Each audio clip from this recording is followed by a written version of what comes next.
Well, I'm joined now by Ribal Al-Assad, cousin of Syria's President Assad and director of the Organisation for Democracy and Freedom in Syria. A very good afternoon to you. Good afternoon to you. Hillary Clinton, US Secretary of State, today in Munich has made a speech in which she's talking about the perfect storm, by which she means there is a confluence of events and circumstances which will blow through the entire Middle East, including Syria.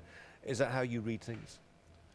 I think that the whole region of the Middle East needs to change, and it's time for it to change. But regarding Syria, I think it has to be a peaceful and transitional change. I do not agree with people who call for revolution, because as you know, revolution will bring public unrest and chaos. Some will say sometimes it's the only thing that changes things. We need to change things, of course. I am, I'm completely for freedom of expression, of association, and people demonstrating peacefully. But this should not be a revolution. This would be a disaster. So we always need to call on the Syrian regime to have a government of national unity, to end the state of emergency, to allow political parties, who believe in democracy, in genuine democracy, to exist and flourish in Syria, to release all political prisoners, to also allow freedom of expression and association, to root out all kind of state corruption, which is very important, and to allow the voices of people to be heard. This is the main points that has to happen, and as I said, it has to happen peacefully and transitionally. It has to happen. Historically in Syria, when there has been a mass protest before which threatened the survival of the regime, a previous regime admittedly, that regime resorted to violence and many people died. It wasn't a peaceful uprisal. What happened in Syria, there were people, as you know, as we have been seeing lately for the past years, that there is a rise of extremism in the world, and we were the first country in Syria to face those extremists.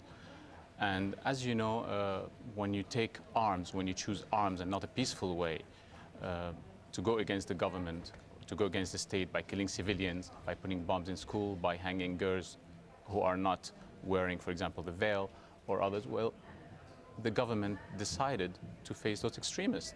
They have tried to have dialogue with them, and this government, at the moment, and the leadership of the Islamist groups, who was the Muslim Brotherhood at the time, refused dialogue. And it's, you could see it all over, where you have one of the Al-Qaeda leaders, for example, at the time he was Mr. Abdullah Azzam, who spoke against the Syrian regime and who said the Syrian regime have tried dialogue and they wanted us to put the arms away, but we have refused because we will not stop until there is an Islamic state in Syria. When we take the long view and think historically, we think of perhaps even the Middle Ages, we think of Damascus and Cairo as the great twin poles and the dynasties that ruled there. Yes. Are we seeing a situation now where Egypt is really leading the way into something absolutely new for the Arab world? And Damascus is falling behind. But you have always to keep in mind that there's a difference between Egypt and Syria. In Syria also, as you know, there's a lot of, you have, for example, Muslims, Christians, Jews, you have Kurds, you have Sharkas people, Turkmen, and all those, and you have even between Muslims themselves, you have Shia Muslims, Sunni Muslims, Alawite, Druze, Ismailis, all those people who constitute a big part of society. All of them don't want, any chaos. They don't want any change that is brought by chaos. And you've seen the result that, for example, those few expatriates who tried over using Facebook or others to call for a revolution in Syria, it didn't work. Because first they chose a wrong date.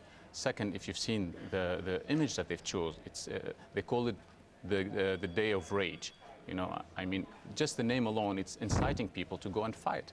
It was a red picture showing blood, like they want blood, they are thirsty for blood. And as you know, there are millions of Syrians who live abroad.